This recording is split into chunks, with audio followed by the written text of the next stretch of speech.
Olá, muito boa noite, começando mais um...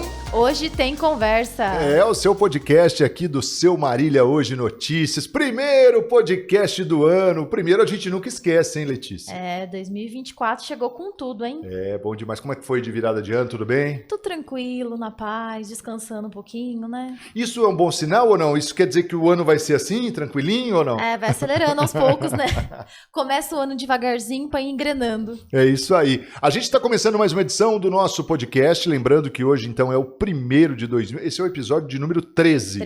13. Começando aí com o número 13 nesse janeirão. Agradecendo a você já pela audiência, pedindo para você que não é inscrito ainda, se inscreve aí, se inscreve no nosso canal no YouTube também, já deixa um like, isso ajuda muito. E hoje a gente vai bater um papo sobre ciência. Vamos falar do cientista e que é destaque na nossa cidade. Aliás, que boa notícia, né? Exatamente. Vocês já imaginaram que a gente teria alguém aqui na nossa cidade de Marília entre os cientistas mais influentes do mundo? Ô, louco, é a fera que tá aqui, ó. É responsa. Isso. Topou falar com a gente, né? A gente que fica honrado, então, né, de conversar com ele. Obrigada, viu, Vitor, por topar o nosso convite aí. Eu agradeço, Letícia, Marcos, pessoal aqui do estúdio que trabalha aqui na empresa. Para mim, é sempre motivo de felicidade minha poder conversar sobre o que eu trabalho, demonstrar um pouco do que a gente faz aqui na Unesp, a contribuição no Brasil, fora do Brasil também. É sempre prazeroso para a gente fazer esse tipo de bate-papo. Vamos dar uma atualizada aí no seu currículo para a galera que está te acompanhando. Você é graduado em fisioterapia pela Unesp, é isso? Isso, eu me formei em fisioterapia na primeira turma da Unesp aqui de Marília, na primeira? 2003 a 2007. Aí depois eu já emendei no doutorado, pulei o mestrado. E durante o doutorado eu fiz uma especialização em fisiologia. Aí no doutorado eu fiz um intercâmbio nos Estados Unidos. Aí voltei, aí emendei no pós-doutorado e aí tive a oportunidade de um concurso aqui na Unesp. Que era tudo que eu sempre me dediquei até antes do doutorado. Que era meu grande objetivo, meu sonho era ser professor aqui da Unesp. E porque é um lugar que eu já vivenciei, conheci os professores daqui, meu berço acadêmico aqui. E aí foi tão... Eu digo, a sorte ela acontece quando a gente tenta se preparar para isso, né? Quando eu defendi o doutorado, aí eu só podia prestar o concurso quem tinha um título de doutor. Porque é um concurso para professor doutor da Unesp de dedicação exclusiva. Eu defendi o doutorado no dia 8 de julho de 2011. 7 dias depois abriu a vaga aqui na Unesp. Se a vaga fosse aberta antes, eu não poderia prestar. E aí, tô desde lá. Uma semaninha que fez diferença na minha vida, viu? Nossa. Mas a gente fala uma semana, mas precisa ver tanto que você estudou antes, né, cara? Porque fazer doutorado assim... Seguir a carreira acadêmica, né? Uma pedreira, né? E hoje você é livre docente também em fisiologia, é isso? Isso, aí... Quando eu entrei na Unesp, o requisito livre, o que é só para o pessoal explicar, é legal, boa. Na carreira acadêmica tem a graduação, que você faz uma faculdade, que a gente sabe que já é difícil você concluir uma faculdade. Aí, seguindo a linha, tem a especialização, o mestrado, o doutorado, o pós-doutorado, aí vem a livre docência. Aí, aqui na Unesp, a livre docência é dividida em 3 etapas. Livre docência 1, 2 e 3. Aí, de acordo com o número de requisitos que você vai concluindo. Número de artigos, número de revistas que você revisou, foi parecerista, número de orientandos que você orientou, de pesquisa que você fez, de gestão acadêmica.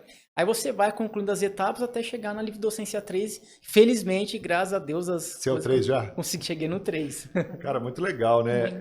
E a gente fica imaginando, por exemplo, às vezes a pessoa escuta lá, fulano de tal é doutor, é livre docente e tal, mas...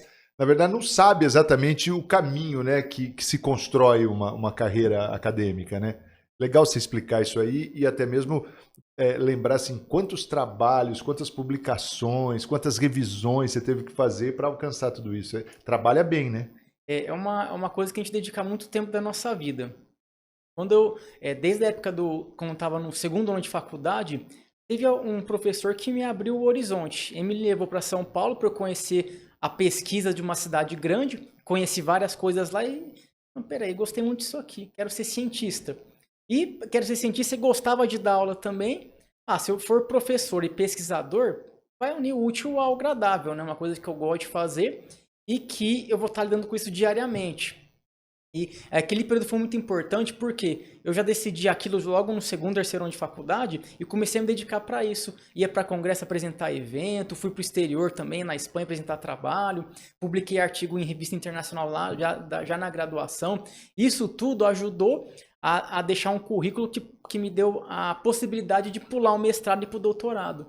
E foi justamente o período de pular o mestrado que aconteceu essa coincidência, né? Vamos dizer assim, de defender doutorado e já abriu a vaga aqui na Unesp. Eu não sabia, na verdade, que dava para pular o mestrado para ir para o doutorado. Mas deve ser um trabalho imenso, né? Para você conseguir pular. Na verdade, você antecipou sem querer o mestrado, né? Imagina em questão de pesquisa, de publicações ou não. Essa modalidade do doutorado direto, normalmente uma pessoa que terminou a graduação e na graduação já percebe que aquela pessoa tem um perfil para pesquisar, fez publicação publicou em revista nacional ou internacional, foi para congresso, a pessoa já teve bolsa de financiamento de pesquisa, FAPESP, PIBIC, CNPq, CAPES, se ela se percebe que está nesse perfil, e aí tem outras exigências, cada universidade tem vários programas, pode ter vários programas de graduação. Aqui na Unesp, por exemplo, se eu não me engano, deve ter no mínimo 5 programas de pós-graduação, que o estrito sensu, que é mestrado e doutorado.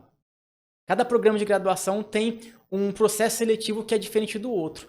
Mas o básico é, se a pessoa conseguiu publicar um artigo, foi para eventos apresentar trabalho, na graduação, então ela tem um perfil que pode... Aí você faz algumas provas também. Já dá uma credenciada para ir para o doutorado. Sim.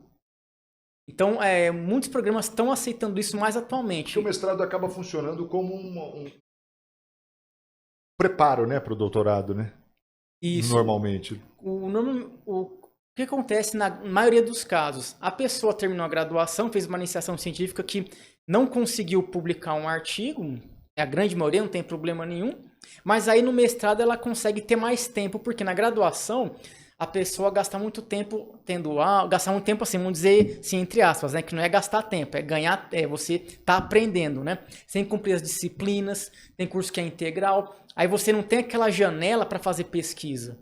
Pega algumas disciplinas do curso de saúde aqui, no primeiro ano eles quase não tem janela. Aí, que horário para fazer pesquisa? No mestrado não, aí você tem mais tempo para fazer as coletas, as pesquisas, se dedicar e cumprir as disciplinas que você assiste menos aula no mestrado. Aí te dá essa chance de engrenar mais em pesquisa. Antes de a gente entrar propriamente na questão de cientista e tal, eu queria que você falasse assim, o que você falou da dificuldade, algumas pessoas não conseguem publicar e tal, qual é a dificuldade nessa questão da publicação? Por que isso é tão complicado, tão difícil? A publicação de artigo, o idioma global que a gente usa é o inglês, isso aí já faz vários anos já. Até, inclusive, eu lembro que em 2012, 2013, estavam começando a cogitar que a China estava crescendo e que o idioma... Ia ter que ser o mandarim. Falei, nossa, e agora? Como é que vai fazer? Aprendeu um idioma novo. Afinou no inglês, estava beleza, mas não... Mandarim. Felizmente, essa profecia não se concretizou, né? Ainda bem. Amém. E a dificuldade é que, para você, hoje em dia, publicar uma pesquisa, você tem que ter financiamento. Então, para vocês verem uma noção de diferença de financiamento de pesquisa, comparar com o Brasil, que é um país que publica muito, com os Estados Unidos, que é um país que investe muito em pesquisa. Tem um único prédio da Harvard lá, de endocrinologia, recebe por ano o mesmo orçamento, vão proporcionar em dólar, por exemplo, $1 bilhão por ano. E a FAPESP, que é a fundação que gerencia o estado de São Paulo inteiro, é o mesmo valor por ano. Ou seja, o único prédio da Harvard é igual ao estado de São Paulo. E a FAPESP ainda recebe bastante verba. É um volume considerável, é verdade, cara. E essa discrepância de investimento, quando você vê as revistas de impacto mais alto, pega, por exemplo, a Nature, que é uma revista que normalmente divulga prêmio Nobel, Science também. Essas revistas, elas têm um espaço para publicar. E aí eles vão dar prioridade para artigo que tem mais impacto. Sim. E aí normalmente quem tem mais impacto. O brasileiro é muito criativo, mas nem sempre vai conseguir superar aquele orçamento de porque os recursos fazem a diferença, né, para a produção da pesquisa, né? Bastante, nossa, muito. Você consegue ter muito mais consistência, né, nos trabalhos. Sim, porque você consegue comprar equipamento que consegue fornecer uma variável mais precisa, por exemplo. A diabetes. Normalmente, quando você vai publicar um artigo, a diabetes não é medida com aquele equipamento, aquele glicosímetro super barato que você compra na farmácia. Você tem que fazer uma análise, um equipamento, o ELISA, um equipamento mais sofisticado. Aí tem outras proteínas que são avaliadas por equipamentos mais sofisticados ainda, que demanda verba mensal. Quer dizer, aí você vai deixando o estudo apuradíssimo mesmo, sim, né? Sim. Agora, se for fazer no Brasil, a gente vai fazer lá com aquele da farmácia mesmo, né? Aquele que o governo distribui e ainda dá problema de vez em quando. E parar pra pensar que é difícil até as pessoas, muitas vezes, quererem ser cientistas, né? Ou pesquisadores, porque até as bolsas são Porque já valores sabe, muito né, que vem desafio. A bolsa é um valor muito baixo, muitas vezes é dedicação exclusiva. Se você está fazendo doutorado, você tem bolsa, você não pode trabalhar. Mas muitas pessoas têm família. Como que você vai sustentar uma família com o valor de uma bolsa de mestrado, de doutorado? Então é uma série de enfrentamentos de questões financeiras que começam no pesquisador. Às vezes a pessoa não quer se pesquisar porque prefere ir para o mercado de trabalho, que ela vai conseguir rentabilizar mais do que falar, gosto de pesquisa, mas não vou ganhar dinheiro nos próximos 10 anos, né? É legal no caso do Vitor que você é professor também, né? Sim, Marcos. Quando a gente abre concurso para professor de universidade pública no Brasil, vamos pegar aqui no estado de São Paulo, o Unesp, o USP, o Unicamp, o FSCar, o Unifesp. No edital tá que a gente vai dedicar tantas horas para dar aula e tantas horas para fazer pesquisa, para fazer gestão, para fazer atividade de extensão, que é isso aqui que a gente está fazendo. Estou falando sobre ciência aqui, estou falando sobre o meu trabalho nosso para a comunidade. E aí a gente consegue, normalmente no Brasil, a pessoa que quer ser pesquisadora, ela precisa ser professora. Para uma pessoa, vamos imaginar, na Inglaterra, ela pode ser só pesquisadora. Eu gosto de fazer pesquisa e adoro dar aula. Tem gente que faz pesquisa, mas tem vergonha de falar em público, tem aquela timidez, e não se dá bem dando aula, e fica só fazendo pesquisa. Então no Brasil tem essa diferença também, mas tem algumas empresas que estão investindo no pesquisador aqui no Brasil. Albert Einstein, por exemplo, tem pesquisador que só faz pesquisa lá, não dá aula. Tem essa diferença. Olha, e assim, a gente falou de você ser um dos cientistas mais influentes do mundo. O que te fez estar aí entre esse grupo seleto? O que eles viram lá? Como é que eles te descobriram, né? O que chamou a atenção deles? Lá na Universidade da Stanford, normalmente todo ano, a cada 2 anos, aqui tem um grupo de estatísticos que eles pegam dados que tem na base de dados de publicação científica, e eles fazem um levantamento de quantos... Eles levantam, tem 20 milhões de cientistas no mundo. E eles fazem um levantamento. Quantos artigos cada um publicou na vida toda e nos últimos 5 anos. E quantas vezes aquelas pesquisas foram citadas. Que pega um exemplo. Vamos supor que eu publiquei 100 artigos, mas nenhum deles foi citado.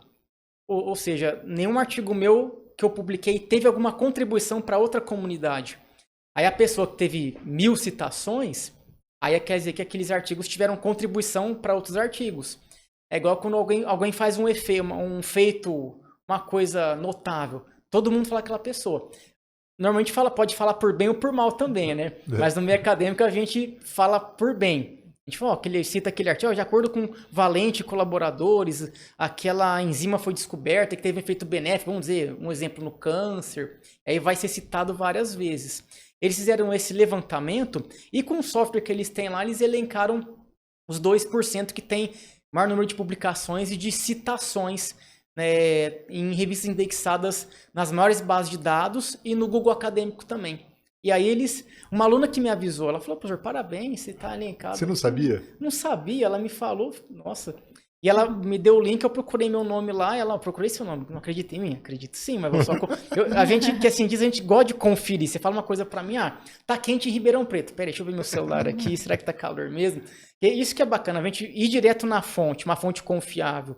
E aí ela passou aquele link, eu procurei, não, foi um motivo de comemoração, porque nos anos anteriores eu estava entre os 3% ou 4%.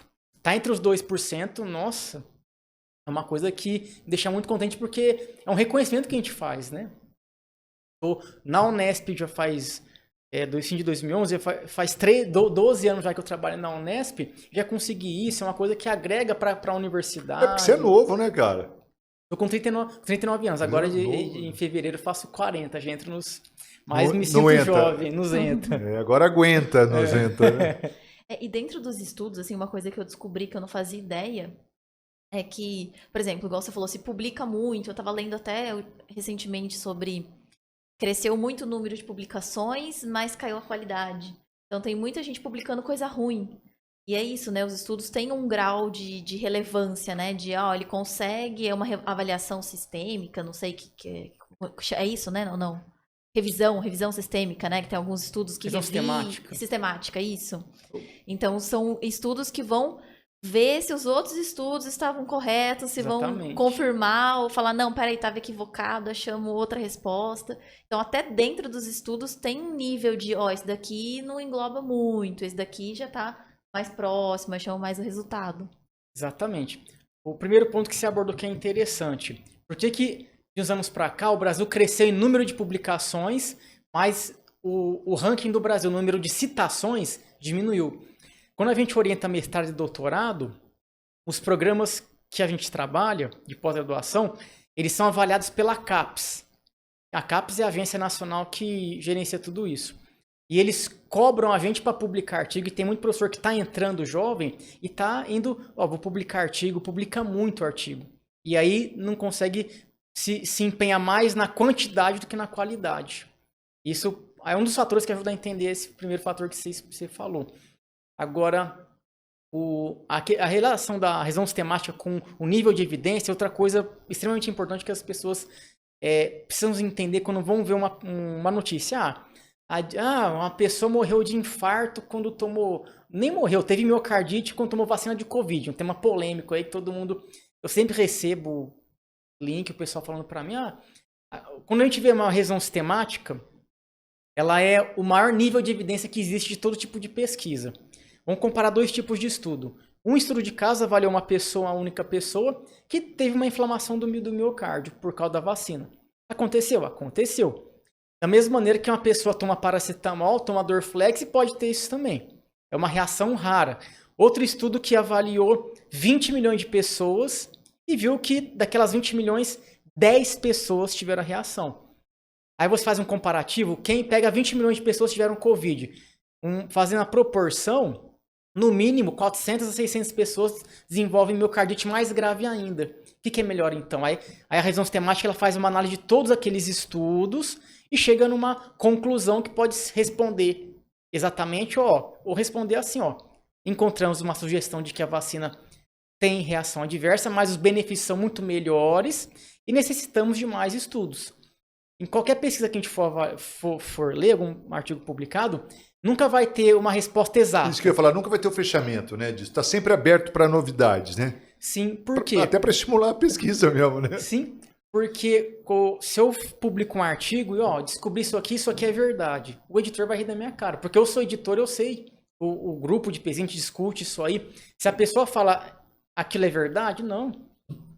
Qualquer pessoa que tenta convencer uma coisa de que não pode ver tem estudo comportamental que mostra isso.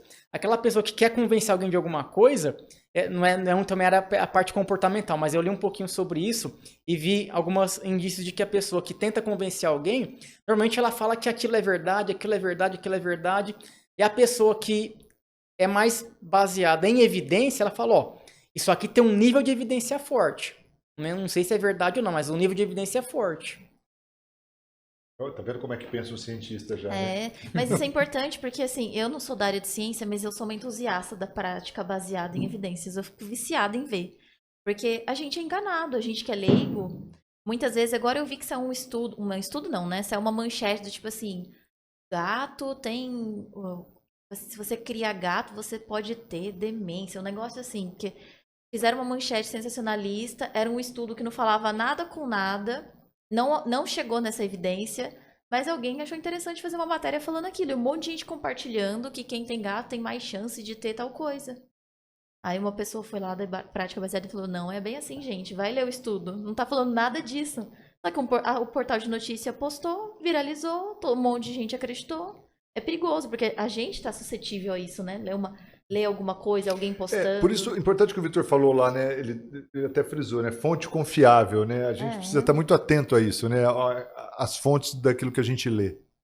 Sim, a fonte é uma coisa muito importante, igual a Letícia mencionou, né? Um estudo que mencionou uma coisa que, nossa, um gato dá Alzheimer, o que tem a ver, né? Para a pessoa ter Alzheimer, tem vários fatores que estimulam o Alzheimer no corpo dela.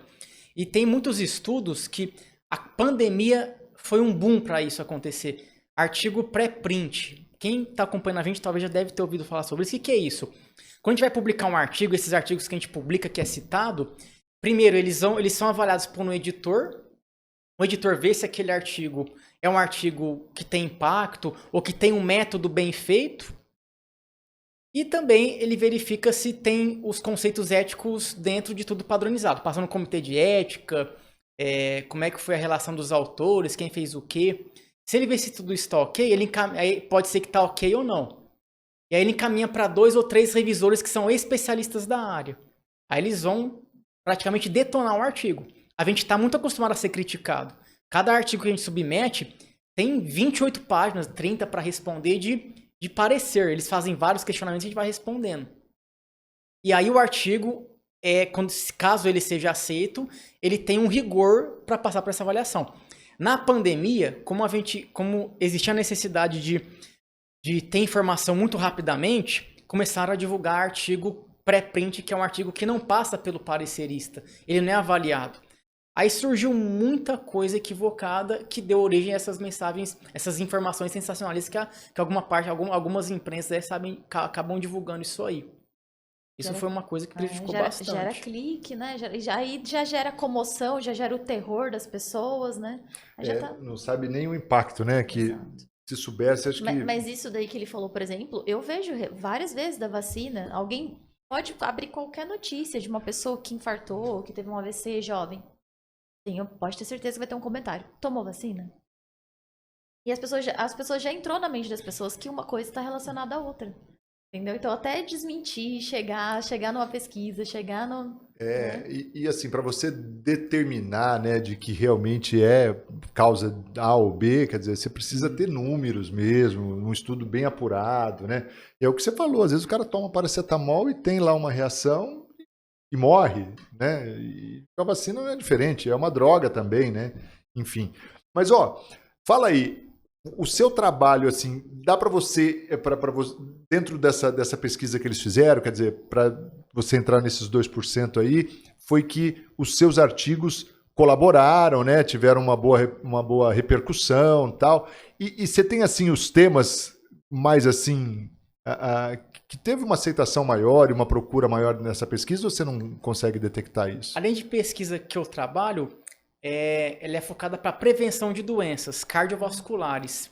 A gente trabalha com o sistema nervoso autônomo, a gente avalia o ritmo do coração e pelo ritmo do coração a gente vê a chance que alguma intervenção pode causar um risco para aquela pessoa, pode tentar fazer uma estimativa dela ter uma doença metabólica daqui a alguns anos. Um estudo recente nosso foi publicado, por exemplo, a gente comparou jovens adultos de 18 a 23 anos, só que separamos em 2 grupos. Um grupo quem nasceu com menos de 2 quilos e um grupo que nasceu com 2 a 3 quilos. Por que essa preocupação? A pergunta era a seguinte, será que aquela pessoa que lá quando nasceu teve um peso um pouco menor, mas não um peso... grave, capaz de levar o bebê, o recém-nascido, para UTI. Será que aquele peso, mesmo sendo considerado um peso que não é tão grave, mas um peso baixo, será que tem um impacto lá na vida adulta? Porque para você chegar na vida adulta tem de vários fatores, né? A pessoa pode começar... A gente tentou isolar esses fatores. Sim. Pessoas que não têm obesidade, não têm diabetes, não têm hipertensão, pessoas saudáveis. Mas será que existe alguma diferença? Porque esse método que a gente analisa, pelo ritmo do coração, ele é capaz de detectar uma diferença precisa para ver se uma pessoa pode... será que a Letícia tem mais chance de ter alguma doença do que o Marcos? Será que eu tenho mais chance? Pode ser que a gente tenha pressão arterial, glicemia, tudo dentro dos padrões de normalidade fisiológica, mas essa análise ela consegue detectar essa diferença. A gente viu que, por meio dessa análise, aquelas pessoas com peso de nascimento menor, elas tinham um pouco mais de risco cardiovascular do que aquelas outras com peso de nascimento um pouco maior. Não quer dizer que é só o peso ao nascimento que vai influenciar. É uma das variáveis que pode influenciar, igual eu falei. A gente não descobriu que aquilo é verdade. A gente tem uma evidência. A comunidade científica aceitou, a incidência é maior em quem tinha um peso menor no nascimento. Isso. Eu não vou aqui dizer, não, a gente descobriu que quem nasceu de 1.500 a 2.000 gramas vai morrer cedo. Né? A gente não vai determinar isso. A gente tem um indício que mostrou isso. Vitor, e aí, por exemplo, esse estudo, eu ouvindo ele falar, eu achei super interessante e é muito bacana a gente pensar, né, que tem alguém pensando sobre isso, estudando sobre isso. Como é que surgem esses temas de pesquisa? Como é que você chega... O que te leva, por exemplo, a falar... Pensar numa variável, né? Como é que é isso? A gente segue uma linha de pesquisa Normalmente quando a gente termina um artigo publicado, ou uma tese de orientado de doutorado, ou mestrado que eu orientei, aquele resultado surge, gera outras perguntas. Ou às vezes, uma coisa boba, eu tô vendo televisão, alguma coisa assim, uma coisa simples assim, putz, seria interessante fazer isso aí. Vi com uma pessoa comentou comigo, nossa, Vitor, eu tomei banho de dormir e acordei tão bem, tão relaxado. Eu falei, nossa, será que a pessoa tomar um banho de dormir... Né? A cabeça de cientista. A gente começa a pensar, qualquer coisa. Pode ser por meio de umas pesquisas ou coisa simples, pelo menos comigo é assim também. No dia a dia, né? Imagina, agora daqui a pouco ele tá estudando aí, se tomar um banho antes de dormir, se relaxa. Por que em podcast a pessoa consegue falar mais do que em outro lugar, né? Ou por que a pessoa fala mais numa manicure do que num podcast? É interessante. Fala mais na manicure do que na terapia. Se abre mais com a manicure do que com o terapeuta. Com quem poderia estar ali para ajudar mesmo. Olha que pesquisa interessante. E essa pesquisa que a gente desenvolve, ela está mostrando também, com outros artigos também suportando, né? Porque quando a gente tem uma evidência, tem que ter outros laboratórios do mundo suportando aquilo lá. Que o ritmo do coração, ele consegue ter uma relação com a sociabilidade da pessoa. Aquela pessoa que é mais quietinha, tem mais dificuldade para se comunicar com os outros, o ritmo do coração ele pode ser mais acelerado, por meio de uma análise matemática um pouco mais complexa. E aquela pessoa que é mais sociável, conversa, ela tem um ritmo do coração que causa benefício para o coração e para o metabolismo dela. E qual que é o envolvimento disso? Pessoa com ansiedade, depressão, que tem dificuldade de socializar, esquizofrenia, algumas coisas mais complicadas ainda, elas têm um ritmo do coração desfavorável para a saúde delas e isso vai influenciar no comportamento.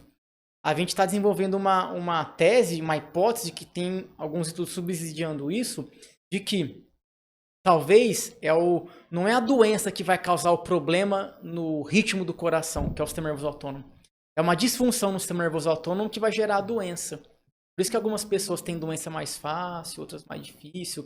É uma das coisas que a gente tem trabalhado, assim, parece que acontece. Tem um prazo mínimo e máximo de tempo para um estudo? Em média, um estudo para ser publicado, a gente elabora um projeto, né? Se um projeto assim que dá para trabalhar um tempo, 2 meses, a gente desenvolve ele. Uma coisa que já está em andamento. Defendi, tive uma ideia, vou começar a trabalhar hoje nele. Tá. Aí, como eu sou o orientador, eu vou coordenando o pessoal a escrever a introdução. Aí, método, eu avalio, eu verifico tudo isso. Uns 2 meses para isso. E aí vai passar para um comitê de ética, quando é estudo experimental. Mais uns 2 meses, 1 mês e meio. E aí, para coletar os dados, dependendo da coleta, você pode levar 1 ano, 1 ano e meio. Por isso que o doutorado demora 3, 4 anos. E aí depois que teve os resultados coletados, você vai elaborar o artigo, fazer estatística. Isso não é linha de pesquisa, tá? Fazendo a estatística, os resultados, a discussão, a conclusão. Aí depois que terminou o artigo, você tem que submeter para uma revista. Normalmente leva uns 2, 3 meses para dar o primeiro parecer. E aí você responde tudo direitinho, e esse processo pode levar até 8 meses. E aí, se o artigo for aceito, normalmente a primeira vez não é aceito, aí ele é publicado. Então, esse processo todo pode levar uns 3, 4 anos. 3, 4 anos. Mas você pode fazer vários estudos ao mesmo tempo ou não? Sim, a gente faz. Como eu já oriento bastante mestrado e doutorado em ação científica, a gente faz muitos trabalhos ao mesmo tempo. E você, na verdade, você é o editor, o coordenador do negócio, é isso? Isso, o orientador, o coordenador. Quer dizer, aí você está com vários alunos ali, alunos não, mas outros pesquisadores que estão fazendo os seus mestrados, doutorados e tal, e você está acompanhando isso. Isso, eu acompanho eles. Hoje em dia a gente faz bastante online. A pandemia ajudou bastante isso, aí o pessoal consegue ficar em outra cidade, fazer as coisas que tem que fazer lá, alguma coleta e acompanhar e continuar fazendo um trabalho. A gente tem trabalhado com revisão sistemática atualmente. Que é um trabalho que não tem a coleta experimental prática. Tem a base de dados, que é bem trabalhosa. Você levanta 10 mil artigos e vai vendo título por título, excluindo tal, para ver aqueles que vão ter um impacto. É bem trabalhoso. Aí a revisão sistemática demanda bastante a parte da informática, né? Das bases de dados, os softwares. Não tem a parte da... Aí pode demorar um pouco menos. Aí leva uns 2 anos para... Para juntar toda a análise, né? E revisar tudo isso, né? Isso. É muito dado, né? Muito dado. Aí para fazer estatística depois, para ver artigo por artigo, 10 artigos, aí você tem que ver eles um por um, fazer a estatística deles. Aí pode ser que demore um pouco menos, porque não depende do paciente fazer a coleta. Porque o paciente às vezes falta da coleta, ou desiste no meio da intervenção. O trabalho da revisão sistemática, ele exige mais da pessoa que está fazendo o trabalho. Não vai exigir da presença ou ausência da pessoa que está sendo coletada. E hoje você está coordenando qual, por exemplo? Tem algum estudo legal que você está...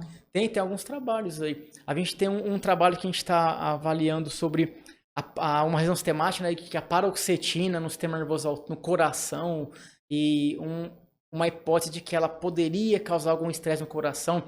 Não foram publicados os resultados, tá em avaliação o artigo. Talvez, eu acho que vai ser publicado numa revista de impacto alto ela. Porque ela tem um impacto interessante, esse artigo, uma revisão sistemática, que é o maior nível de evidência que a gente encontra em estudo. E essa revisão, ela mostrou que a paroxetina, os nossos dados, tá? Não vou dizer se é verdade ou não, posso falar isso. Esses dados mostraram que a paroxetina, ela pode ter até um efeito melhor no coração do que os outros antidepressivos. Ansiolíticos também. É um dos estudos. Tem outro que a gente trabalhou com... Foi publicado recentemente, a hidratação. Principalmente agora no calor, é importante a gente ter essa noção de que aquela pessoa que faz exercício físico, se ela se hidrata... A gente tem vários entrevistados maratonistas aqui, né? Sempre quando a pessoa se hidrata durante o exercício, isso é uma coisa que diminui o risco de ela ter uma complicação cardiovascular depois. Ou em longo tempo também. É um estudo que a gente publicou recentemente. O processo de desidratação influencia a questão cardíaca, é isso? Sim, se a pessoa ela fica muito tempo desidratada e fazendo exercício, o coração ele vai ser mais sobrecarregado. Aí você imagina um atleta de ponta, que já está no overtraining. Ele pode até, tem casos que chega até em morte súbita, né? Então a hidratação, ela vai renovar o corpo, o meio sistema nervoso autônomo e vai dar uma fortalecida na recuperação. A gente ouviu, aliás, isso, né, dos corredores que estiveram aqui, do Osmar e do Godoy, né? Eles mencionaram essa questão da hidratação e até em alguns momentos a proteína, né? Proteína, o carboidrato em gel. Carboidrato em gel quando é longa, acima de 10 km. Acima de 10, o carboidrato de absorção rápida, né? Pra repor ali. Porque tá perdendo muito, né? Eu não vou poder experimentar isso, porque eu não vou alcançar os 10, né? O meu é uma aguinha mineral, meio copinho. O ano começou, a gente tem que cumprir nossa promessa, que a gente falou que vai correr esse ano 5 km. Então eu não sei por que quando a gente fala sobre isso dói meu joelho, o que será? Aqui, ó, fala pra ele pesquisar o psicológico aqui, ó. A influência do psicológico. Tem mais alguma coisa? Pode falar, achei que você ia falar, desculpa. Não, na verdade eu queria falar assim, você na infância, lá na bonita Ribeirão Preto, como é que você era? Porque assim, eu vejo que você é um cara bem inquieto para descobrir as coisas, né? Quer dizer, que é uma característica do cientista. Como é que você era na infância, no seu período de escola, tal? Você já tinha essa veia para pesquisa ou isso veio na faculdade? Sabe que eu nunca pensei que ia ser cientista, nem para falar em público, eu tinha muita vergonha de falar. Quando tinha uns 14 anos, o professor chamava, 14, 15 anos, chamava para fazer chamada oral na sala, eu ficava sentado para as pessoas não me verem, eu tinha muita vergonha. E aí, eu fui descobrir que eu queria ser cientista, professor, foi na faculdade mesmo. Quando eu tinha meus 10, 11 anos, todo menino, moleque, queria ser sonhar jogador de futebol, né? Só que eu fui muito teimoso e persisti naquele objetivo que não teve sucesso. Mas consegui treinar no Comercial Futebol Clube, Botafogo Futebol Clube, não ia dar em nada. Não era nem reserva do reserva. Aí com 16 anos, vou fazer uma faculdade, fisioterapia, porque na área esportiva, esporte, dediquei, fiz um vestibular, fiz 1 ano e meio de cursinho, passei aqui na Unesp, e foi aqui na graduação que eu tive acesso ao que é pesquisa, porque a universidade pública, uma das vantagens dela é que ela tem um investimento forte em pesquisa. Tem um estímulo, né? Tem um estímulo. E aí isso me abriu um horizonte. Nossa, tô apaixonado por isso aqui, vou fazer pesquisa. Me apaixonei por pesquisa. E aí me dediquei, comecei a... Porque eu sempre tive curiosidade em saber como é que as coisas... De onde elas vinham, por que elas existiam, assim. Tanto que tinha um professor que não gostava de mim, né? Que eu fazia algumas perguntas. Os questionamentos diferentes. Eu lembro com 9 anos, eu perguntei pra professora como é que aconteceria com uma pessoa se ela entrasse no buraco negro. Aí a professora, vamos parar de falar sobre isso, vai. Eu lembro exatamente disso. Eu perguntava sobre dinossauro também, essas curiosidades aí, sobre o Sol, os planetas do mundo, do sistema solar. Tive essa curiosidade. Mas aí com 15 anos eu comecei a ter mais, percebi que eu tinha mais afinidade com a área da saúde. E aí a fisioterapia entrou e agora eu faria tudo que eu fiz, não tenho arrependimento nenhum. Pelo que eu sou agora, pesquisador, professor, tudo que eu queria, naquela época que eu queria ser jogador de futebol, se se eu pudesse conversar comigo antes, para de jogar futebol e vai ser cientista, vai.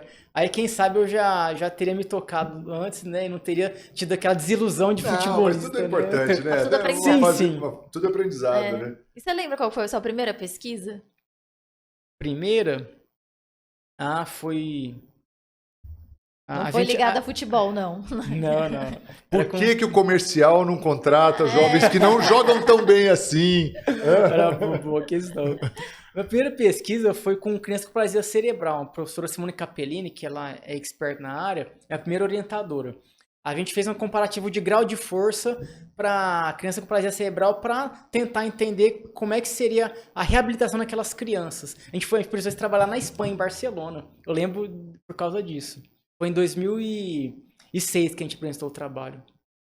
Legal, tema bom e também. a ciência leva para o mundo inteiro, né? Que você estava comentando aqui, ó, que você fez uma viagem, já várias viagens. Sim, também o que as instituições aqui financiam, pesquisa, a FAPESP, CAPES-FIBIC, a CNPq, elas dão um estímulo para você ir para eventos fora do país. Porque aí o pessoal vai... Porque o legal de você ir para um evento científico é que você não tem um artigo publicado ainda. Você vai passar por pessoas que vão avaliar, vão dar alguns pitacos, algumas sugestões. Não, faz isso, aquilo. E aí você consegue melhorar o seu método e ter um impacto maior na pesquisa depois, que não for publicado. Como é que é esse universo, Vitor? Assim, as pessoas que você tem contato, assim, como, por exemplo, você disse, eles vão dar uns pitacos.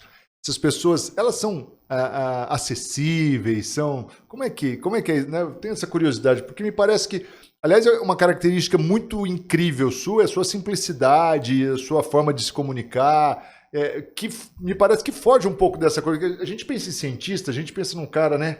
Inacessível, né? Inacessível, E quando, na verdade, você está mostrando um lado assim que eu realmente achei muito bacana. Então, eu queria saber, todo mundo é assim? Tipo, você conversa, explica, ajuda ou não? Normalmente o pessoal que pesquisa muito, que é renomado, eles tentam ser sempre objetivos, racionais. Eles não tentam lidar com... Eu falo para ela, para você a verdade. Você tem uma doença, você vai morrer daqui a um dia. Fala, pronto. A pessoa não sabe como abordar, como falar. Isso eu acho que a grande maioria tem... Não posso falar de maneira alguma todos, né? Tem cientistas aí que tem um amor imenso, um carinho imenso. Mas eu acho que a maioria tem essa dificuldade em lidar com a empatia com a pessoa. Em saber falar. Que nem chega aluno, putz, você não teve a bolsa aprovada. Não, mas calma, vou te dar um apoio, vamos pedir outra bolsa, vamos seguir em frente.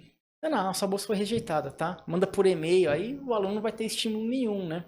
Então... Eu vejo isso, eles tentam ser objetivos, racionais. Nossa, você vai conversar frios, né, na verdade. Frios. Os europeus são terríveis para isso. Nossa, eles são frios, eles não têm... Você vai conversar com alguém dando um sorriso, eles não são sérios. Eles devem achar até estranho. Não, como assim, sorrindo para mim? Eles são sérios, querem terminar a reunião logo, querem falar tudo para terminar e para fazer outra coisa. Eu percebo essa diferença. Não, alguns brasileiros também, tem isso também. É porque diz que o cientista, assim, 50% acha que é Deus.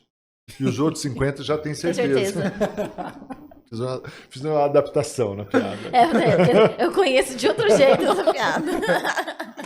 É isso aí, gente. Você tem mais alguma colocação? Não, perfeito. Que o nosso diretor já está me chamando no ponto outro aqui. Outro dia a gente pode vir aqui só para discutir a prática baseada em evidência, que é um tema que está importante aí. As pseudociências aí crescendo cada vez mais. É verdade. Cara, muito obrigado por estar aqui com a gente. Parabéns aí. É um orgulho pra gente, né?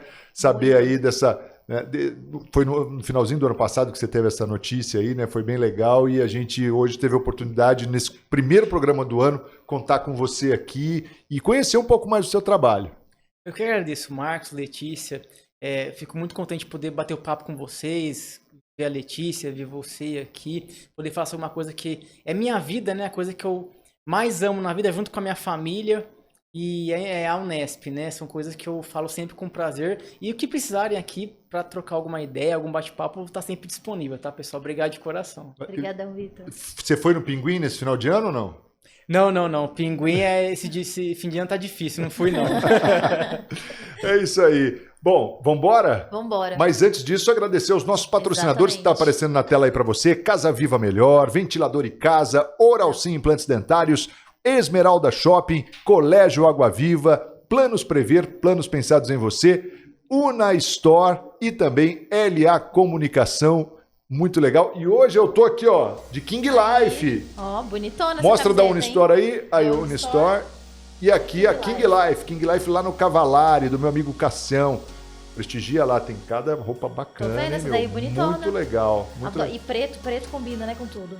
Mas você se prepara que semana que vem eu venho com uma outra, hein? Aí, tá vendo? Vou esperar. É isso aí. Um abraço aí pra todo mundo. Tchau, tchau, galera. Valeu, até a mais. próxima.